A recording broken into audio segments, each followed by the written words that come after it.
আসসালামু আলাইকুম ওয়া রাহমাতুল্লাহি ওয়া বারাকাতুহু। সম্মানিত দিনী ভাই ও বোনেরা, আজকে আমরা জানব রমজান মাসে সহবাস করা যাবে কিনা এবং কখন সহবাস অধিক ফজিলতপূর্ণ। এই প্রশ্নের উত্তর হলো, আল্লাহ সুবহানাহু ওয়া তাআলা পবিত্র কোরআনে ইরশাদ করেন, সিয়ামের রাতে তোমাদের জন্য তোমাদের স্ত্রীদের নিকট গমন হালাল করা হয়েছে, তারা তোমাদের জন্য পরিচ্ছদ এবং তোমরা তাদের জন্য পরিচ্ছদ।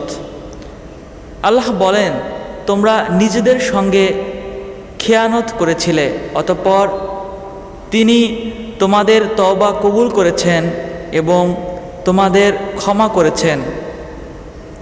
অতএব এখন তোমরা তাদের সাথে মিলিত হও এবং আল্লাহ তোমাদের জন্য যা লিখে দিয়েছেন তা অনুসন্ধান করো। সূরা বাকারা আয়াত নাম্বার 187। এই আয়াতের অর্থ হলো, স্ত্রী সহবাস করা যাবে রোজা অবস্থায় না থেকে।